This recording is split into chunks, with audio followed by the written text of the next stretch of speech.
Ah, Bom dia a todos, sejam bem-vindos a mais um webinar da BACCF. Eu sou Larissa, gerente do Departamento de Negócios e Desenvolvimento da Câmara.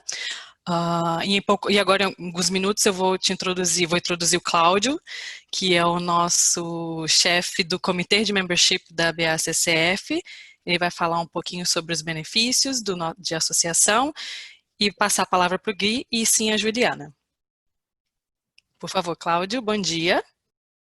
Bom dia, boa tarde a todos que estão aqui assistindo mais um seminário da Câmara de Comércio. Agradeço muito a presença de todos, Juliana e nosso presidente, claro, o Gui. Larissa, você vai colocar o PowerPoint para a gente apresentar? Está iniciando, só um minutinho. Está iniciando. Tá. Então, só queria conversar rapidamente com vocês e apresentar alguns dos benefícios da Câmara.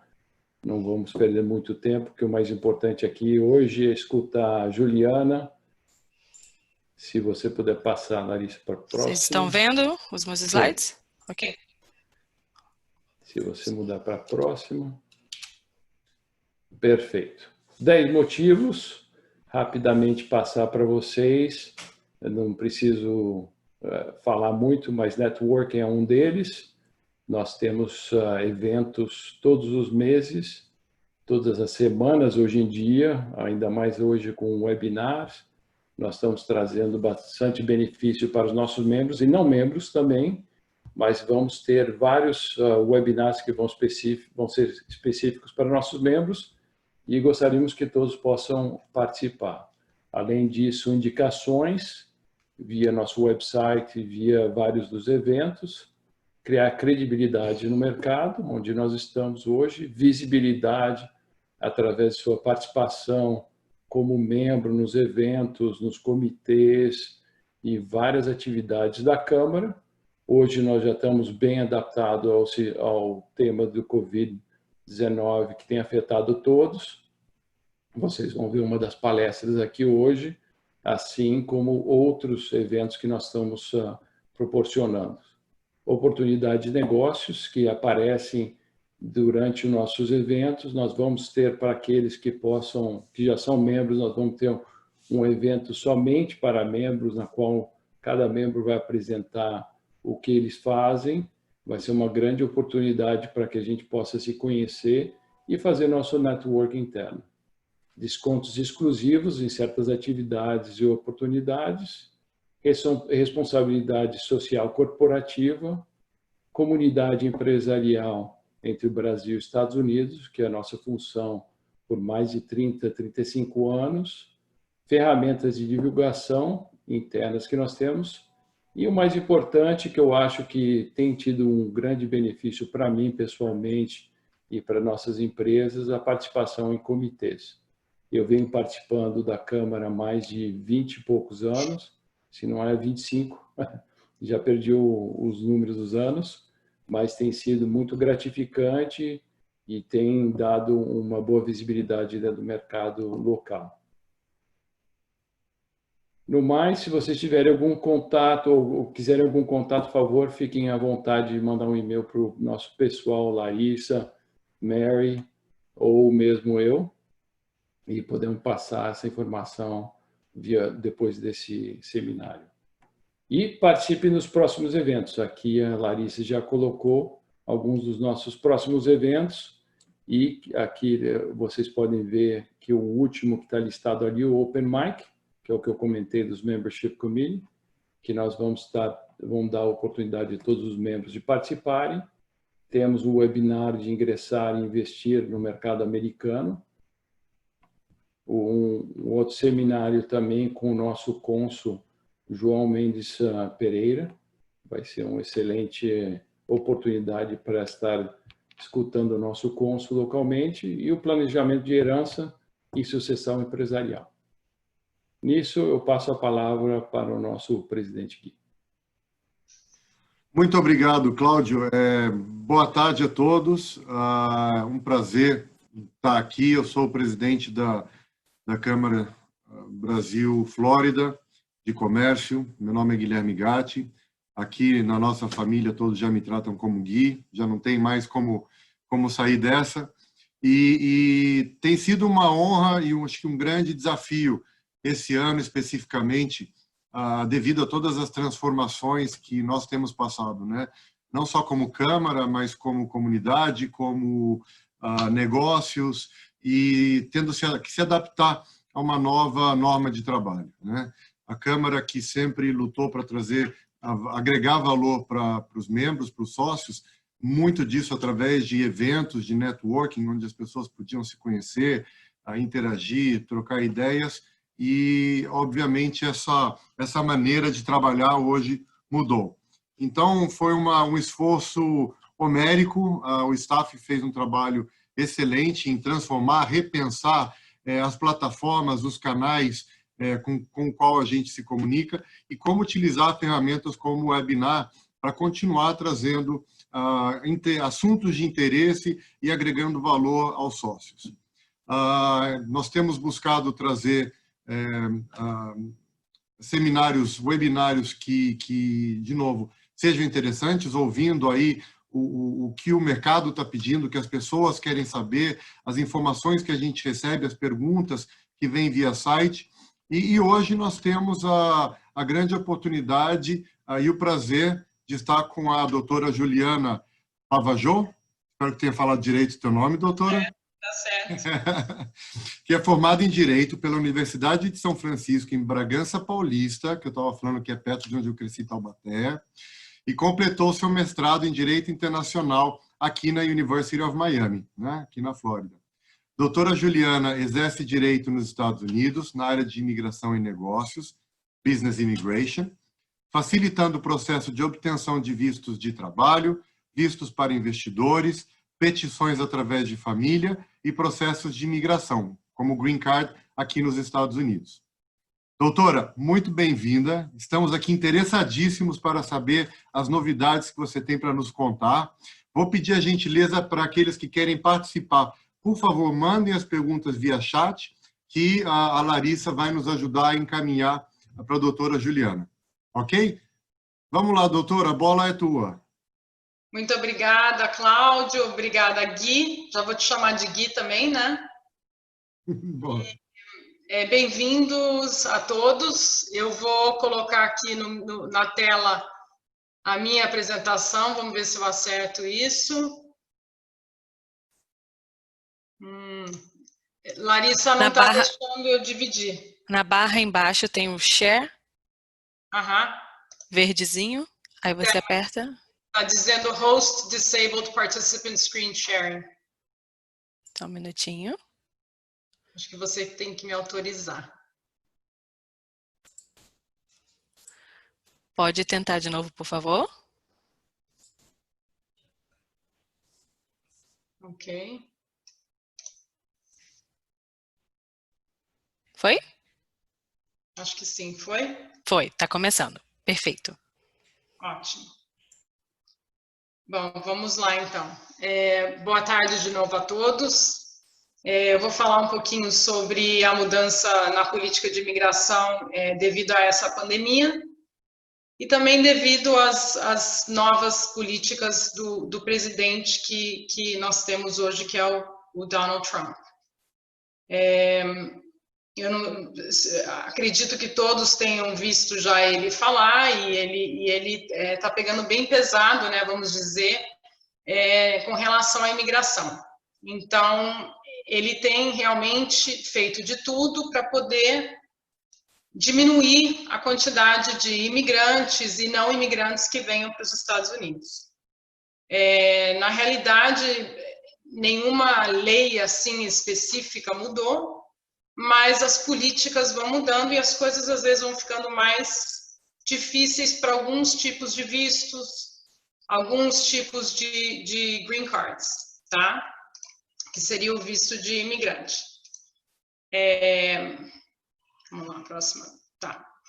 Então, a primeira coisa que foi feita quando começou essa pandemia toda foi a suspensão dos serviços consulares, que foi feito no dia 20 de março de 2020.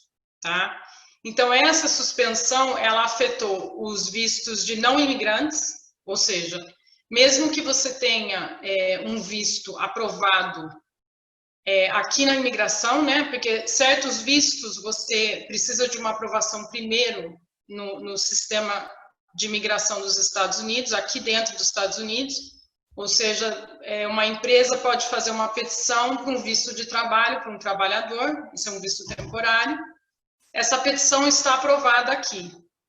Só que esse trabalhador precisa ir no consulado para pegar esse visto no passaporte dele para poder entrar como visto de trabalhador, não imigrante. A suspensão dos serviços consulares fez com que as pessoas, mesmo tendo uma petição aprovada, elas não puderam ir no consulado pegar o visto e, consequentemente, não podem entrar nos Estados Unidos e começar a trabalhar na empresa que pediu o visto delas. Tá? Eu tenho vários clientes nessa situação nesse momento. As petições estão aprovadas, muitos deles já tinham feito o agendamento foi cancelado. Agora, dependendo do país, o agendamento foi feito para agosto, setembro, até outubro. Então, isso dificulta muito, né? Tanto para a empresa que pediu o trabalhador e para o trabalhador, né? Porque a vida da pessoa está planejando levar a família para os Estados Unidos para trabalhar, os filhos têm que começar a escola e tudo mais, e a pessoa acaba não podendo continuar essa trajetória, né, da vida dele, que é começar uma nova vida nos Estados Unidos, trabalhando num cargo X, né, de qualquer empresa.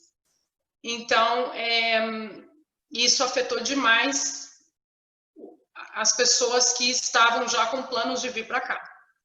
Existe um serviço nos consulados de emergência que você pode pedir, tá?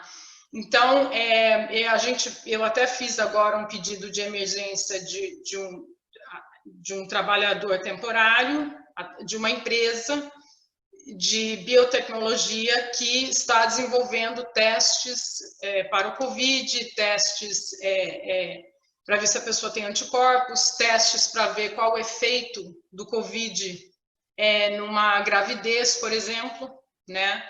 Então, como essa pessoa é uma pesquisadora, a gente fez um pedido de emergência. Ainda não tem o resultado, tá? Esse pedido foi feito semana passada, porque ela foi uma das pessoas que tinha a entrevista dela para junho, e daí cancelaram e passaram para agosto.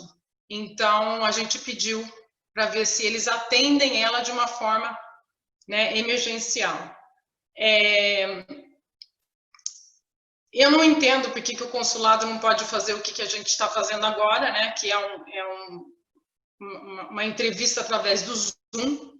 Isso seria, talvez não através do Zoom, o governo americano acho que não é muito a favor de usar o sistema Zoom, porque questões de segurança e tudo mais, mas eles teriam a capacidade de usar o próprio sistema deles para poder fazer essas entrevistas, né? A pessoa já está com a petição aprovada, precisa vir para cá trabalhar, a empresa está esperando a pessoa e eles poderiam, acho que tranquilamente, fazer essa entrevista, videoconferência, e a pessoa entrega o passaporte sem encostar em ninguém, sem ter contato com ninguém, entrega o passaporte no consulado, e depois o consulado manda por correio ou a pessoa retira, né?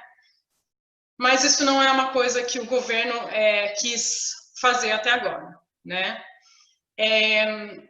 Eles estão dando ainda agendamento para entrevista em consulado para trabalhadores temporários na área de agricultura, tá? Porque isso nos Estados Unidos, esses trabalhadores são temporários e sempre existe uma necessidade de tê-los aqui, porque a lavoura não espera, né? Se está na hora de colher a fruta, está na hora de colher os vegetais, você tem que fazer isso de uma forma rápida, né? Não pode esperar a pandemia passar para depois fazer isso. E também os serviços consulares continuam para profissionais da saúde, que têm a possibilidade de ter um visto para entrar nos Estados Unidos, para trabalhar ajudando nessa pandemia, tá? Que seriam médicos, enfermeiros, etc. Ok? Tá.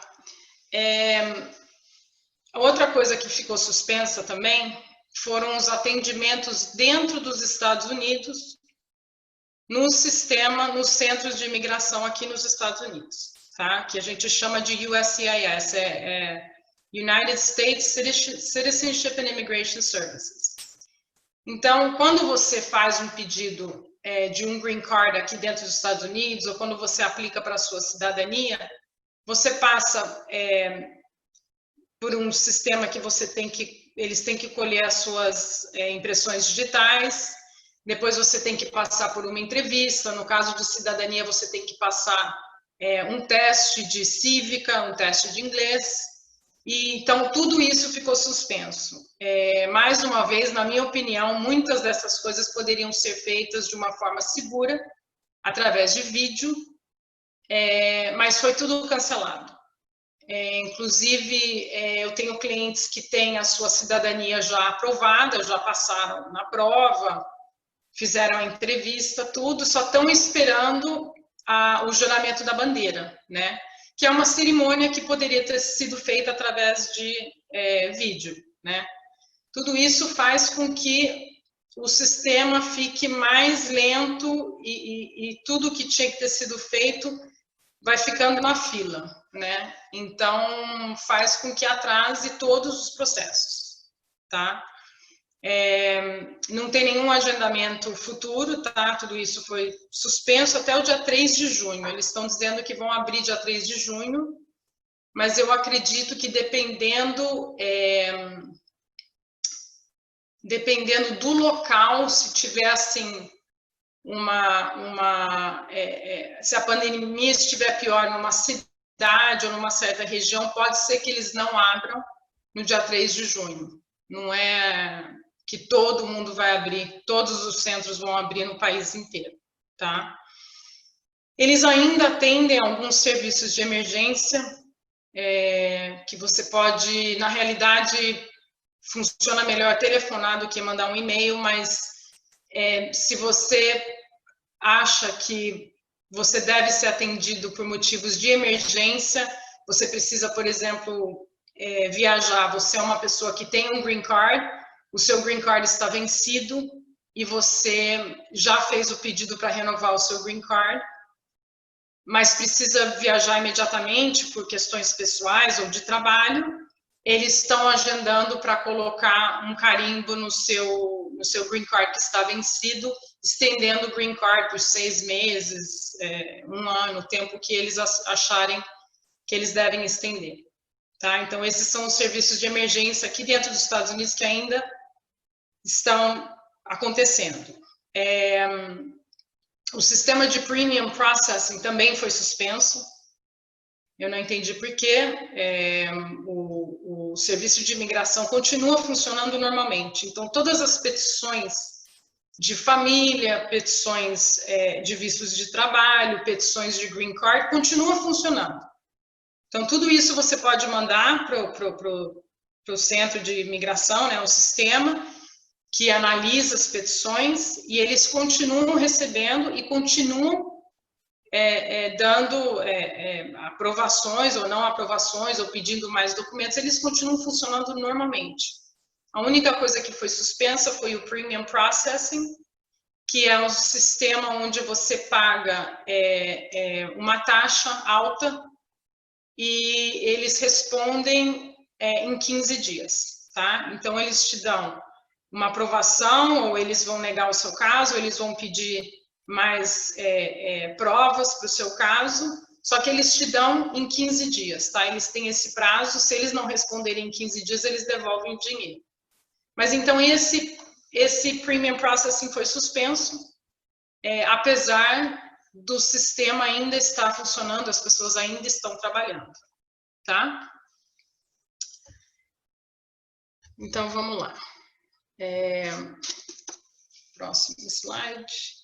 Tá, então, o decreto presidencial do dia 23 de abril de 2020, tá? Foi aquele decreto que todo mundo, quando viu, ficou apavorado, porque eles suspenderam a entrada dos imigrantes que estão fora dos Estados Unidos nessa data, tá? Só que com algumas exceções. Então, a pessoa está fora dos Estados Unidos, tá? E ela não possui um visto de imigrante válido naquela data, ela não possui um green card, ou seja, vamos por partes. A suspensão da entrada é de imigrantes, não de não imigrantes, tá? Então, um visto, por exemplo, de trabalho L1, um visto H1B, um visto de estudante, é visto de não imigrante. Então, esses podiam entrar sem problema nenhum, tá? O que eles suspenderam foi a entrada de imigrantes que estão fora dos Estados Unidos e que não possuem o visto de imigrante ainda, tá? Então, como que funciona o visto de imigrante fora dos Estados Unidos? Quando uma pessoa tem uma petição, ou por família, ou através do trabalho, ou por alguma habilidade extraordinária, onde a pessoa tem o green card dela, a petição de green card aprovado, ou seja, o visto de imigrante aprovado, ela vai até o consulado, se ela não está dentro dos Estados Unidos, e ela pega esse visto no passaporte dela, tá? É um visto, como um visto qualquer, só que ele é um visto de imigrante que eles colocam no seu passaporte, tá? Esse visto te permite a entrada nos Estados Unidos. Quando você entra com esse visto, logo após você recebe o seu green card. Então, eles suspenderam a entrada de imigrantes que estão fora dos Estados Unidos e que ainda não têm esse visto. Ou seja, se você tiver esse visto de imigrante no seu passaporte, você ainda pode entrar, ou podia entrar, né? Agora nós vamos ter que depois falar do que aconteceu com o Brasil. Mas você pode entrar com esse visto, ou se você tem o green card, você pode entrar também, claro que cidadão americano e tudo mais. Então, na realidade, esse decreto presidencial, ele não mudou muita coisa. Por quê? Porque os serviços consulares já estavam cancelados, já estavam suspensos. Então, qualquer pessoa que quisesse ir no consulado para pegar o seu visto de imigrante já não podia fazer isso lá atrás, em março, tá? Então, não mudou muita coisa, tá? Porque as pessoas que já possuem green card não se aplicam, imigrantes da área de saúde também não se aplica, aqueles que vão entrar para combater essa pandemia. Os investidores EB5 também não se aplica a eles, tá? Cônjuges e filhos menores de cidadãos americanos, nunca se aplica a eles, né? E imigrantes que tenham sido funcionários do governo americano, tá? Que tenham, às vezes, ajudado o governo americano de alguma forma, e indivíduos que são considerados pelo Departamento de Estado como interesse nacional e aqueles que ajudarão os objetivos de agências tipo FBI, CIA, qualquer entidade que vai aplicar a lei, tá? Muitos deles são, assim, informantes, pessoas assim, tá? Então, esse decreto presidencial, ele não mudou muito do que já tinha acontecido em março com o fechamento dos consulados, tá? Então, aí eu não vi muita mudança, o presidente realmente falou muito, né? Que ele ia fechar o país, que ele não ia deixar mais as pessoas entrarem e tal, mas na realidade não afetou muitas pessoas, tá? O que afetou agora foi a entrada, que ele barrou a entrada dos brasileiros, tá? Como a gente está falando aqui com a maioria das pessoas, eu acho que são brasileiros que estão ouvindo, realmente hoje, se você já tiver um visto de turista no seu passaporte, você não pode entrar nos Estados Unidos, tá? Não se aplica, de novo, a cônjuges e filhos menores de cidadãos americanos, qualquer tipo de pessoa que o governo ache que seja de interesse nacional, tá? Então, o governo sempre pode dizer que essa pessoa pode entrar nos Estados Unidos, ok?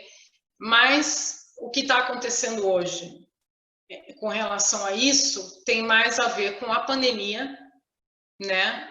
Porque o Brasil agora está aumentando muito o número de casos do coronavírus e as pessoas, o governo americano quer evitar com que as pessoas venham para cá, porque vai infectar um maior número de pessoas. E também essas pessoas vêm para cá, elas podem estar doentes, podem não estar, elas podem chegar aqui, daí começar a sentir sintoma.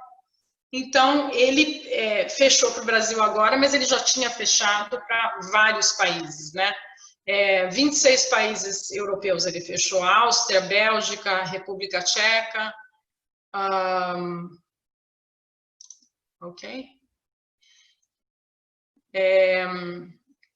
Finlândia, França, Alemanha, Grécia, Itália, Espanha. Ele já tinha proibido a vinda de pessoas desse país, do Reino Unido, do Irã, da China, da Irlanda.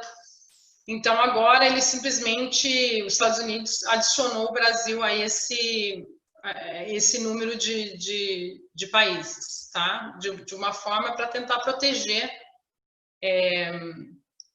o país do coronavírus, né? Apesar dos Estados Unidos ter o maior número de casos. Agora, qual que seria a previsão no próximo ano ou nos próximos anos devido à desaceleração do mercado americano? O que está acontecendo hoje nos Estados Unidos é que, vamos dizer, nos últimos 2 anos, os Estados Unidos teve um grande boom econômico e uma verdadeira falta de pessoas qualificadas para trabalhar no mercado americano. Então, a aprovação de vistos, a aprovação de green cards, eu não vou dizer que era uma coisa fácil, mas conseguia se aprovar, né, de uma certa forma rápida, devido à necessidade mesmo das empresas de terem essas pessoas trabalhando aqui. Então, falando dos vistos de trabalho, o primeiro visto, o visto L1, que são trabalhadores temporários transferidos de uma empresa a uma filial ou uma subsidiária aqui nos Estados Unidos. Esse visto, eu não vejo muita mudança nele, tá? Ele é um visto que já está mais difícil de aprovar, tá? Dependendo do tamanho da empresa, ok? Porque, claro, empresas grandes, né, multinacionais, eles fazem a transferência de executivos sempre, né? O tempo todo existe essa transferência de executivos de outros países para os Estados Unidos. Agora, existem também os vistos L1s que a gente faz para empresas menores, que são empresas, às vezes, de família, e esses vistos estão ficando cada vez mais difíceis, tá? Eles estão pegando no pé do tipo de trabalhador que você está trazendo para cá. A pessoa precisa ser realmente um executivo alto na empresa para poder vir para cá. Mas eu não vejo muita mudança nesse tipo de visto. O visto H1B, que são trabalhadores temporários também, são pessoas com ocupações especializadas, pessoas que têm bachelor's ou têm mestrado. Esse visto, ele já tem um limite, né, de número de vistos, são 64 mil e 20 mil a mais para pessoas com mestrado. Então, você tem um limite de vistos que eles dão por ano, você tem que entrar numa loteria, tem que pegar um número para poder aplicar para o visto. Esse é o tipo do visto que o presidente Trump realmente está querendo diminuir ou acabar com esse visto, né? Porque ele diz que o visto faz com que os estrangeiros estejam competindo com vagas que poderiam ser ocupadas por americanos. Então, esse é um visto diferente do L1, porque o L1 é um executivo que já trabalha na empresa fora dos Estados Unidos e vem para cá, né? Então, é uma coisa meio assim interna entre as empresas, né? Que são afiliadas de alguma certa forma. Agora, o H1B não. O H1B é um visto que você concede para uma pessoa que tem um mestrado ou que tem faculdade, né? Os primeiros 4 anos de faculdade. E a pessoa é uma pessoa especializada. Então, o argumento é que essas pessoas estão roubando, né, empregos de americanos. Então, ele não é um visto muito popular, mas ele continua aí, a gente continua fazendo, a gente continua tendo aprovações. Então, eu não vejo esse visto indo embora, assim, acabando, mas a ideia do Trump seria fazer isso. Ele gostaria muito de poder fazer isso, tá? Depois a gente tem... Então, só para recapitular um minuto, se você tiver um visto H1B ou um L1 aprovado com a imigração aqui, ele está aprovado. Só que você não pode ir para o consulado para pegar esse visto no seu passaporte, tá? Se você já tiver esse visto no seu passaporte, você estiver no Brasil agora, você não vai poder entrar aqui nos Estados Unidos. Para você entrar, aí você vai ter que pedir algum tipo de exceção.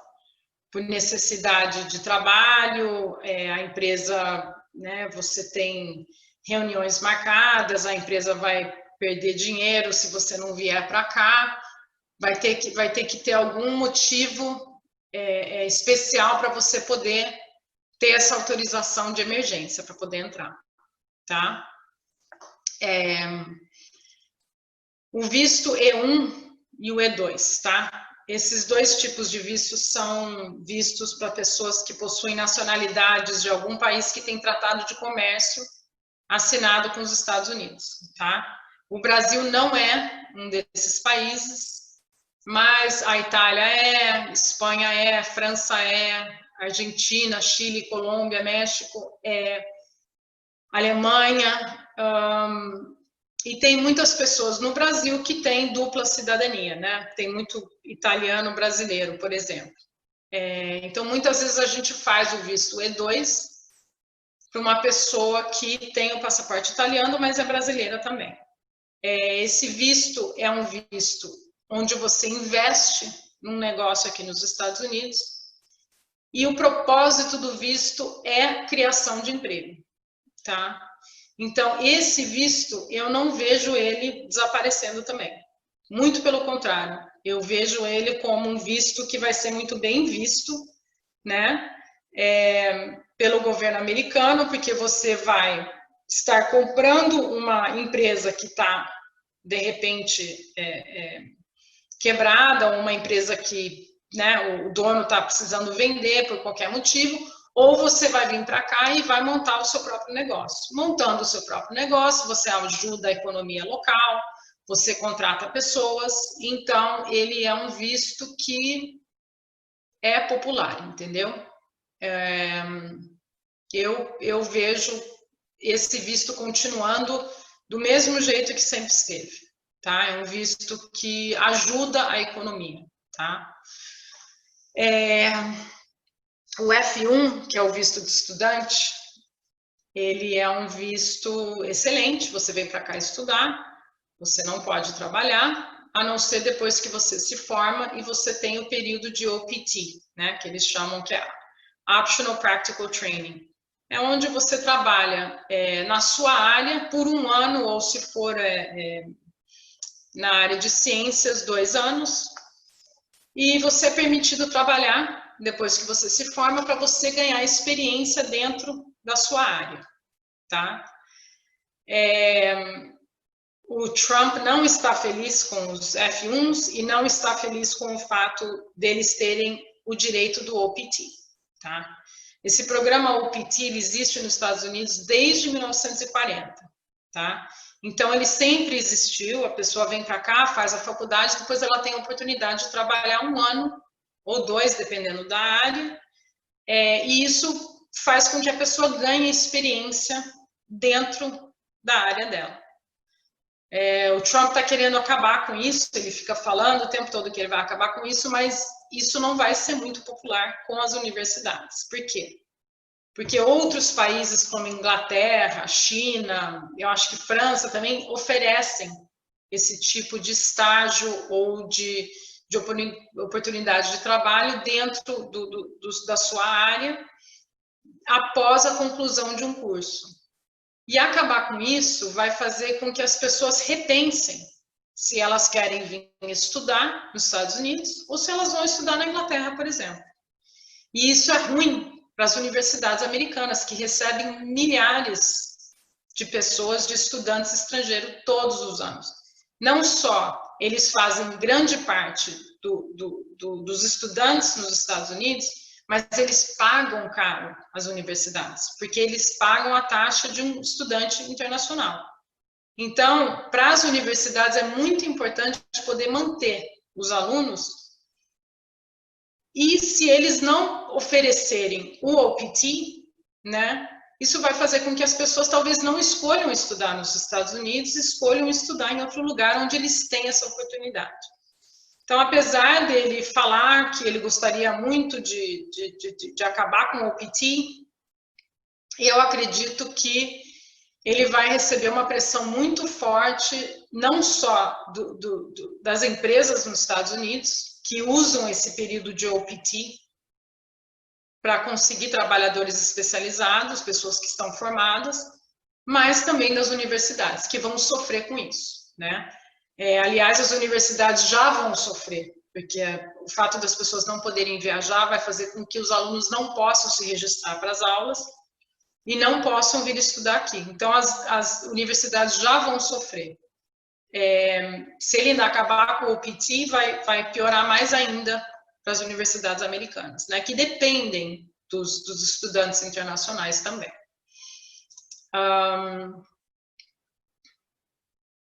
Tá. O EB-5, eu acho que continua sendo uma ótima opção. Não acredito que vá mudar muita coisa com relação a isso. A única coisa que mudou foi o valor, né? O valor de 500 mil foi para 900 mil e o valor de 1 milhão foi para 1,8 milhões. Então, o EB-5 está mais caro, mas ele continua, né? Ele existe. E existe um backlog nas aplicações, então está demorando aí 24 meses para a pessoa ter uma resposta, né? Então, a pessoa investe o dinheiro no negócio e ela só vai ter uma resposta se ela vai receber o green card dela, vai ser aprovado ou não, depois de 2 anos. Então, muitas vezes é um visto que as pessoas evitam, né? Apesar do valor alto, claro. Se houver algum outro tipo de maneira da pessoa poder vir para cá, eles gostam de optar por outras opções, né? O PERM, que é a certificação laboral, ele é o pedido, através de uma empresa, do green card de um indivíduo, tá? De uma pessoa, a empresa precisa de uma pessoa com tais qualificações, que tenha experiência nisso, nisso e nisso.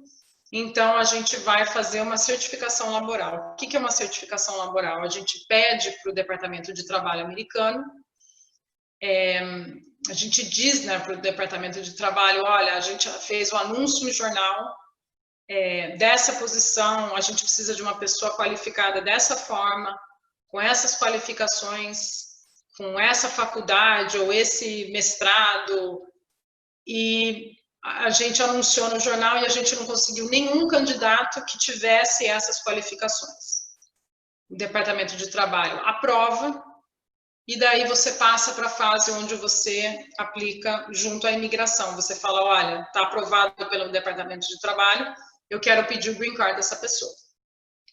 Então, eu acho, na minha opinião, as certificações laborais, elas vão ficar mais difíceis. Por quê? Pelos anúncios no jornal. né? A gente vai estar anunciando a posição da pessoa e eu acredito que nós vamos ter vários candidatos nesses próximos momentos, nos próximos 6 meses, 1 ano, devido ao desemprego que foi causado por essa pandemia, tá? Eu tenho casos de empresas que desistiram de fazer a certificação laboral, porque elas fecharam as portas, não teria sentido nenhum elas anunciarem em jornal uma posição, sendo que eles estão fechados, com as portas fechadas, tá? Então, eu acredito que os PERMs vão ficar um pouco mais difíceis, né? Vai ter muita gente desempregada, muita gente procurando trabalho e desqualificar as pessoas que aplicam para a posição vai ficar mais difícil, tá? Não impossível, mas vai ficar mais difícil. Eu acho que quanto mais especializada a pessoa for, mais fácil será. Mas se a pessoa não tiver muita especialização e você recebe candidatos que são americanos ou residentes permanentes, então você tem que empregar essas pessoas, tá? Então é isso. Não sei se ficou claro, mas eu acho que muita coisa mudou, mas nada mudou muito, né? Eu acho que a dificuldade agora vai ser conseguir o seu visto, né? Ir no consulado, ter a sua entrevista. As entrevistas aqui dentro dos Estados Unidos, que estão todas, todo mundo na fila agora, né? Porque está tudo parado. E essa dificuldade agora que os brasileiros vão ter de conseguir viajar para os Estados Unidos, né? Então, é isso. Minha apresentação é essa. Agora acho que eu vou abrir para perguntas. Larissa? Eu acho que é a Larissa que vai começar com as perguntas.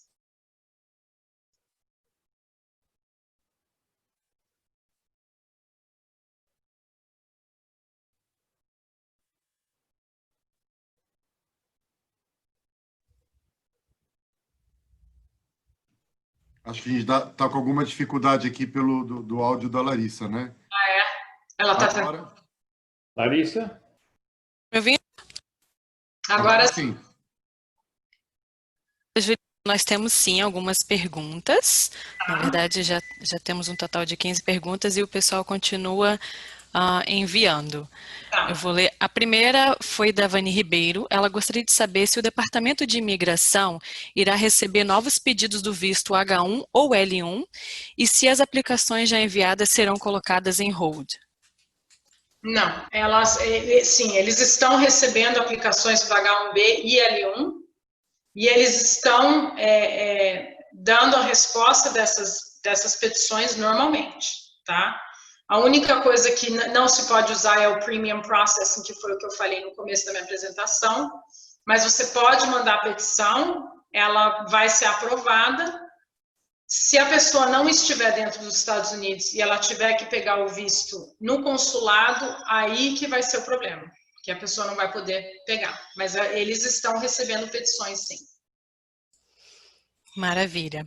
A próxima pergunta é do Marcelo Agensen. Como o travel ban influencia quem tem visto L1A? Tem alguma ideia se isso pode voltar? Então, se a pessoa estiver no Brasil, a pessoa vai ter que fazer um pedido especial para poder voltar para os Estados Unidos, tá? Porque o travel ban afeta qualquer pessoa, fora aquelas exceções, né, que eu falei, que são cônjuges e filhos menores de 21 anos de cidadãos americanos, pessoas que têm green card. Agora, pessoas que têm visto de não imigrante não vão poder entrar nos Estados Unidos. Tá? Se a pessoa... Só um minutinho, Larissa. Se a pessoa puder viajar para outro país e ficar 15 dias naquele país, 14, né? Mas é melhor ficar 15. Aí essa pessoa poderia entrar nos Estados Unidos, né? porque a pessoa que está no Brasil, nos últimos 15 dias, não pode entrar nos Estados Unidos. Ok, posso passar para a próxima? O Fernando, ele quer saber se essa nova restrição impede o retorno de quem tem o visto O1 e está no Brasil. Então, isso se aplica às pessoas que têm visto de não imigrante, que o O1, no caso, é um visto de não imigrante. Agora, eu não sei o que ele faz com esse visto A1. O visto A1 é um visto de habilidades extraordinárias. Mas vamos dizer que ele seja cantor numa banda e ele tenha... Bom, cantor numa banda não é bom, né? Porque não está tendo evento nenhum. Mas vamos dizer que fosse, né? E que ele fosse fazer uma apresentação aqui nos Estados Unidos e tem data marcada e tudo mais. Eu acho que é possível pedir uma autorização de emergência, tá? Ou, caso contrário, como eu disse, né? Viajar para outro país e ficar nesse outro país 15 dias e depois entrar nos Estados Unidos. Ok, a próxima pergunta vem da Vani também. Ela queria saber se você sabe o prazo que o consulado americano ficará fechado. Então, alguns dias atrás a gente recebeu um documento, né, do Departamento de Estado dizendo que os consulados vão abrir dependendo de como estiver a pandemia em cada local, tá? Então, isso não é boa notícia para o Brasil, porque o Brasil está chegando no pico da pandemia agora. Então, para os consulados abrirem no Brasil, a situação tem que estar melhor, né? Na Espanha, por exemplo, parece que o consulado vai começar a abrir mês que vem, mas ainda eles não têm uma data para abrir, mas vai depender de cada região. Perfeito. Bom, essa outra pergunta talvez seria a mesma resposta do visto O. Se o travel ban é ou não para não imigrante ou não residente. Você respondeu, acredito que se você quiser comentar um pouco mais, mas você respondeu nas apresentações. É para não imigrante, tá? Se a pessoa é residente permanente dos Estados Unidos, ela pode entrar. Inclusive, eu acho que tinha... Vamos ver as perguntas, depois eu falo dos residentes permanentes. Tá bem, porque tem uma pessoa também perguntando, o Paulo Malise, como é que é a situação do L1 e L2 de quem está no Brasil? Então, a situação é a mesma, né? A pessoa, se ela estiver no Brasil, ela não vai poder voltar para os Estados Unidos, enquanto ele não acabar com o travel ban. Ok, perfeito. A Fernanda Amada perguntou, ela tem o visto E2, está com uma viagem marcada para o Brasil em junho. Ela tentará autorização para retornar nos Estados Unidos. Vai dar certo? Eu não viajaria. Se ela tem intenção de voltar para os Estados Unidos depois, eu não viajaria, tá?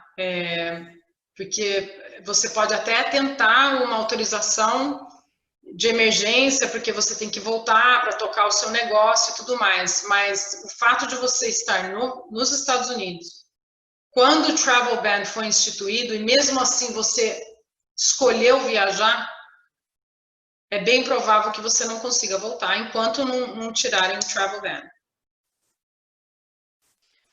O Jorge Lourenço está voltando, ele está falando de um slide específico que você estava apresentando. O decreto presidencial vence quando? Existe a intenção de renovação de prazo? Então, o decreto, ele era por 60 dias, né? E ele poderia... Aonde que está aqui a data dele?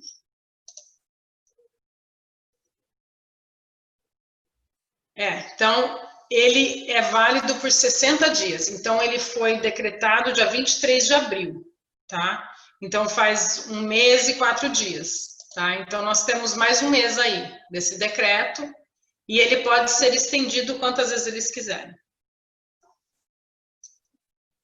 A Daniele quer saber como está a questão de renovação dos vistos LQ, L1, já que os consulados estão fechados. Então, o visto, para você renovar, você primeiro tem que fazer um pedido, né, dentro dos Estados Unidos, com o USCIS, você manda a petição. Ela é aprovada. Agora, para ir no consulado renovar, se você tiver algum motivo de emergência, tá? Por exemplo, o consulado, ele cita lá os motivos que podem ser de emergência, mas no caso de negócios, uma das coisas pode ser que você vai ter uma grande perda financeira na empresa se esse visto não for aprovado imediatamente, porque essa pessoa precisa estar aqui, entendeu? Então, essa é uma maneira de pedir um agendamento de emergência para você conseguir agendar e renovar o seu visto no consulado. Caso contrário, tem que esperar o consulado abrir. Ok, obrigada. Temos muitas perguntas, doutora Juliana. A Daniele Cidade, ela quer saber como... Perdão, a Daniele a gente já leu. Até quando a restrição vai ser para o L1? Existe uma previsão? O Paulo Mailise. Não tem previsão. O travel ban foi feito e até ele ser levantado, né? Até eles tirarem o travel ban. E o Leandro, então, queria saber um pouco mais sobre a situação do visto EB2. Tá, então o EB2, na realidade, é um visto de imigrante, né? O pedido de green card através da categoria 2, né? Continua igual, né? Depende muito do caso, né? Cada caso é diferente. Depende do caso da pessoa. Se a gente conseguir aprovar, a gente consegue aprovar. Se a pessoa estiver dentro dos Estados Unidos, ela pode pedir o green card aqui dentro dos Estados Unidos. Isso não mudou, tá? Agora, se a pessoa está fora e precisa passar por uma entrevista consular, aí a pessoa tem que esperar essa entrevista. Mas os vistos de imigrante, né, os green cards através da categoria EB2 continuam funcionando do mesmo jeito. Obrigada. Bom, a próxima pergunta é do Marcelo Daniel. Foi mencionado que o F1 só pode trabalhar com OPT, mas as escolas de idiomas não podem contratar alunos F1 como assistentes para part-time? É uma pergunta. E os vistos EB3? Não sei se está certo. EB3 você tem as categorias, né, de green cards. Então, você tem o EB1, que são as pessoas de habilidades extraordinárias. Você tem o EB2, que são pessoas que têm mestrado. E EB3, que são pessoas que têm apenas faculdade, tá? Então, é um pedido de green card para essas pessoas. Tudo continua igual, tá? Você tendo a capacidade de pedir um green card através de uma dessas categorias, isso continua igual, tá? Escola de língua, eu acredito que a pessoa não pode trabalhar part-time, tá? Mas isso você tem que ver com a própria escola. Tá? Eu sei que as faculdades, o aluno pode trabalhar part-time com o F1. Dentro da faculdade, né? Ele pode trabalhar dentro da faculdade. Obrigado. O Rubens está dizendo que a apresentação está excelente. Obrigada, Rubens, por participar. E ele pergunta, você entende que haverá uma mudança na avaliação e aprovação de EB1? Com certeza. Isso já ficou mais difícil, né? Nos últimos anos, a gente tem visto que os pedidos de green card, eles estão sendo muito mais analisados do que eles eram antigamente, vamos dizer. Tá? Então, sim, fica mais difícil, mas dependendo do caso, né? Cada caso é um caso, não é impossível. Ok. O Vitor Andrade, ele dá boa tarde, obrigado, Vitor. O visto E2 também é bem visto quando aplicamos para funcionários que representam os sócios nos Estados Unidos? Eu acho que ele está fazendo a pergunta com relação a Essential Employee de um E2, é isso? Ele não colocou mais detalhes. Tá, é isso, ele respondeu, é isso aqui no chat. Então, o Essential Employee, ele sempre vai ser um visto que vai ser olhado assim com olhos mais críticos, tá? O visto E2, você faz um investimento na empresa, você aplica e você recebe o visto, tá? Como investidor e pessoa que vai vir tocar o negócio aqui. Agora, para você pedir um trabalhador essencial, ele tem que realmente ser essencial, tá? Então, você tem uma empresa, você abre uma empresa aqui de, vamos dizer, de tecnologia, tá? De alguma certa tecnologia. Esse trabalhador essencial, ele é especificamente treinado nessa tecnologia, você tem que provar isso. Então, é mais difícil de provar, mas se houver realmente a necessidade, a gente faz, né? Perfeito. O Alexandre Peixoto perguntou sobre o EB5. Ele quer saber se o processo de EB5 continua com o prazo de 2 anos, porque ele aplicou em agosto de 2018. Então, o seu deve estar chegando logo. Realmente, é 2 anos ou mais, né? Existem os tempos lá que eles publicam no site do USCIS, mas a gente tem visto casos aí que demoram 30, 35 meses, né? Então, demora. O EB5 realmente demora. Ok, a próxima é da Renata Costa. Oi, Renata, obrigada por estar aqui conosco. A Renata gostaria de saber como os vistos EB1, EB2, EB2NW serão afetados no futuro próximo. Então, tudo depende, né, da qualificação da pessoa, né? No caso, por exemplo, do NIW, que é o National Interest Waiver, essa é uma pessoa que é parecida com a pessoa que tem habilidades extraordinárias, né? A gente tem que provar que essa pessoa está vindo para os Estados Unidos para a vinda dessa pessoa para os Estados Unidos está no interesse nacional americano, que essa pessoa venha para cá trazer o know-how dela, todas as qualificações dela, entendeu? Então, se você conseguir qualificar dentro dessas qualificações, a gente consegue aprovar o Green Card, tá? Tudo depende do caso, né, da pessoa. Perfeito. O Mauro Moreno gostaria de saber um pouco mais da sua visão, como será a imigração pós-pandemia? Em que sentido? Ele quer saber em termos de aprovações de casos ou em termos de entrada nos Estados Unidos? Ele consegue responder isso ou não? Deixa eu ver se ele vai responder aqui no final. Só um minutinho. Ele não responde. Ok, entrou uma mensagem, vamos ver se é ele. Não. Bom, pode ser de uma maneira geral.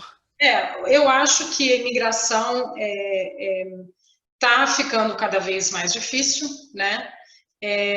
Pode ser que as coisas mudem se o Trump não ganhar a reeleição em novembro, né? Se mudar o governo para um governo democrata, os democratas são um pouco mais facilitadores da imigração para os Estados Unidos, visto de trabalho e tudo mais. Mas os vistos continuam sendo aprovados, os green cards continuam sendo aprovados, né? Então, às vezes, o que tem muito é o presidente falando muito, né? Eu vou acabar com a imigração, eu vou construir um muro, eu vou deportar todo mundo, eu vou fazer isso, eu vou fazer aquilo, mas na realidade, enquanto ele está falando tudo isso, nós estamos trabalhando e estamos aprovando os vistos, os green cards e tudo mais. Então, não mudou assim, tanto assim, né? Mas eles estão com os olhos mais críticos com relação às petições, né? A Cecília tem o visto I, imprensa. Ela quer saber se ela pode ir para o Brasil e retornar aos Estados Unidos. Não, eu acho que você não vai conseguir voltar, tá? Ou, né, talvez você consiga voltar porque você trabalha na imprensa, então é um trabalhador, assim, essencial, mas se você não precisar viajar, eu não viajaria, né? Fica esse tempo aqui, espera ver se, né, a pandemia melhora um pouco no Brasil e daí eles não tiraram as restrições nem dos países que eu falei antes, né? E são países que agora estão voltando a abrir, o pico já passou e tal, os países europeus. Então, né, ficou aí o quê? Uns 2 meses de restrição e ainda não foi retirada, né, a restrição com esses países. Então, o Brasil vai demorar um pouco. O medo é ir para o Brasil e depois não conseguir voltar, né? Porque a regra diz que você não pode voltar. Agora, se você vai conseguir uma exceção à regra, daí é muito mais difícil. A Daniele Cidade quer saber como está a renovação de L1, L2 das pessoas que estão aqui nos Estados Unidos. Tá normal. A única coisa é que não está podendo usar o Premium Processing, né? Então, você tem que esperar aí 4, 5, 6 meses para uma aprovação. A Roselena fala que a Roselena deu boa tarde e ela pergunta: meu marido tem um pedido de EB5 desde novembro de 2017 e até agora não recebemos a resposta de aprovação ou negação do nosso formulário I-526. Estamos nos Estados Unidos desde o dia 15 de janeiro de 2020 e queremos pedir a mudança de status dele para F1. Pergunto, o que você acha das chances do USCIS aprovar ou negar esse pedido? Com certeza o pedido vai ser negado, né? Porque o visto de estudante, ele não permite a intenção de imigrar para os Estados Unidos. Como você já aplicou para o EB5, você já demonstrou a intenção de imigrar para os Estados Unidos.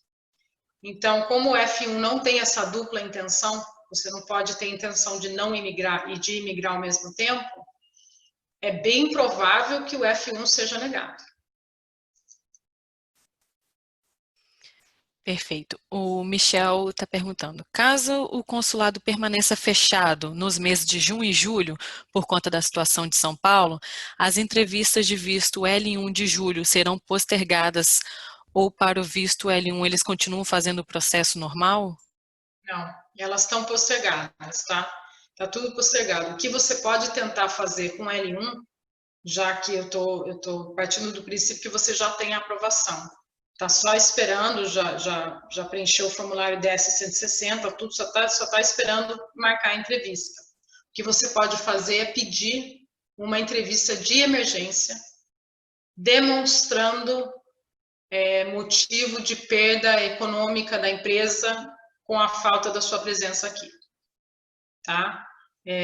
Se você quiser, depois vocês vão ter aí o meu contato, né, Larissa? Eu acho, aparece aí o meu e-mail. Nós vamos enviar também para todo mundo o link para as apresentações com seu contato. Vai estar tudo no site da Câmara. Ótimo. Aí você pode me mandar um e-mail e a gente pode coordenar isso de fazer esse pedido através do consulado. Não é fácil, tá? Eu não estou falando que você faz um pedido de emergência, e eles vão conceder de qualquer jeito. Não, mas se a gente tiver provas, né, com relação a isso, como eu disse, eu fiz semana passada na Espanha, eu estou esperando ainda. Ok, o Edia Pires, alguém que tenha L1 aprovado pelo USCIS e consulados fechados no Brasil, pode agendar entrevista em outro país, onde o consulado já está aberto? Não tem nenhum consulado aberto, tá? Em nenhum país, nesse momento. Mas, como eu te disse, cada consulado vai abrir dependendo da situação de cada país. Então, sim, você pode fazer esse pedido, mas você tem que mandar um e-mail para o consulado primeiro, educadamente pedindo, por favor, eu poderia fazer a minha entrevista no seu consulado. Porque você tem que pegar a permissão deles primeiro, tá? Porque, na realidade, o consulado, ele vai por jurisdição, né?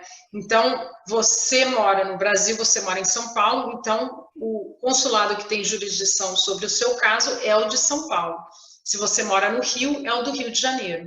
Se você quiser fazer a entrevista em outro consulado, você tem que fazer esse pedido. Agora, se você for um L1 que está renovando e você já mora nos Estados Unidos, ou seja, a sua residência não é mais no Brasil, você pode fazer esse pedido em outros consulados.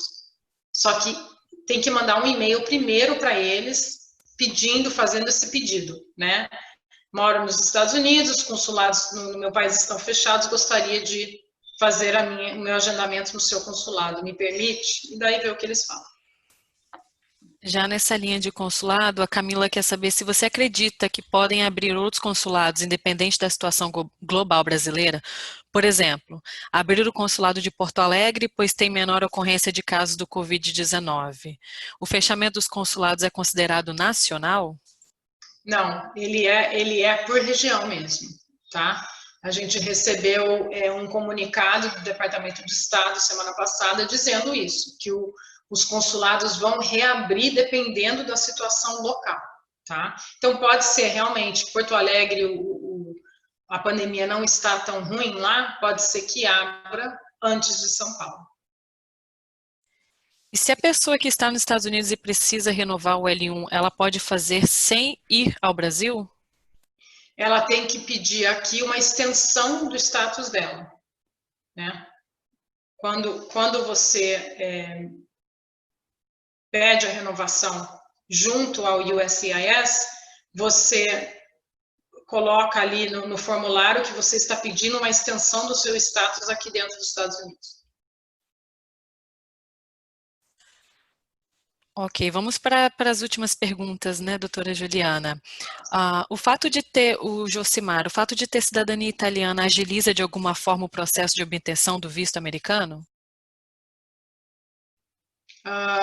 O visto americano, mas que tipo de visto? É de turista? Desculpa, não é visto, é cidadania. A cidadania americana? Isso, o fato de ter a cidadania italiana agiliza de alguma forma o processo de obtenção da cidadania americana? Não. O que o visto italiano te proporciona, diferente a cidadania italiana, desculpa, te proporciona diferentemente da cidadania brasileira, é que você pode aplicar para um visto E2 ou um visto E1. Mas isso não vai te ajudar na obtenção de um green card, por exemplo. Ok, vamos encerrando então com mais uma pergunta da Rosilene.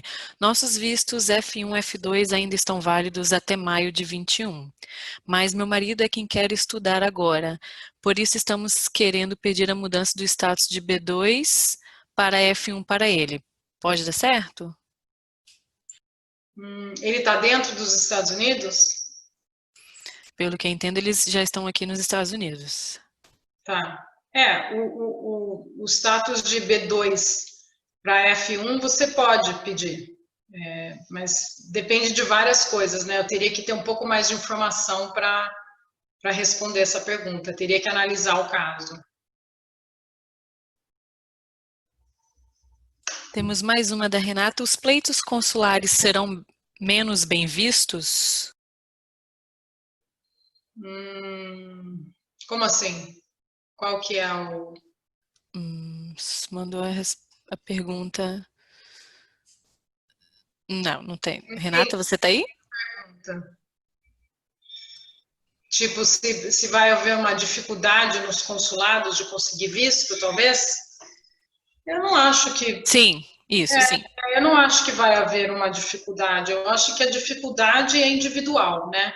Cada vez que você vai num consulado, assim como o oficial consular ele tem liberdade de aprovar um visto ou não, né? Dependendo do jeito que você responde a pergunta e tudo mais, mas é muito caso a caso, né? Difícil dar uma resposta geral assim.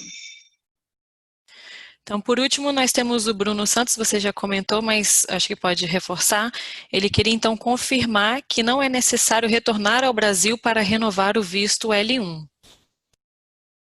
Não é necessário, tá? Vou explicar como que funciona. Existem duas maneiras de você conseguir o visto, tá? Estando aqui dentro dos Estados Unidos, você faz a petição e pede ou a mudança de status, né? Se você está com B2, você pede a mudança para o L1, por exemplo. Ou, se você já está com L1, você pede a extensão do seu status aqui, tá? Isso é aprovado, a aprovação vem com I-94 novo, dizendo que você tem a sua estada aqui nos Estados Unidos até tal data, tá? A única coisa é que quando você pede a extensão aqui dentro dos Estados Unidos, se você viajar para fora dos Estados Unidos, você vai ter que passar no consulado para pegar o visto no seu passaporte. Porque aquela aprovação de extensão de status ou mudança de status, ela é válida só enquanto você estiver dentro dos Estados Unidos, tá? Quando você sair, você vai ter que passar no consulado e pegar a aprovação do L1. Ficou claro? Acredito que sim. Sim. Bom, doutora Juliana, como a gente falou há pouco tempo atrás, nós vamos enviar todas as apresentações e também o seu contato de informação. Entraram mais algumas perguntas, mas eu acredito que temos que seguir, né, com o prazo do webinar. Se você quiser fazer as considerações finais, por favor, sinta-se à vontade. Eu gostaria de agradecer a Câmara pela oportunidade, né? E gostaria de deixar claro também para todas as pessoas que participaram que não percam as esperanças, né? As pessoas ficam com medo, né, de ouvir tanta coisa. Nossa, ele vai negar todos os vistos, não vai mais deixar as pessoas entrarem e tal.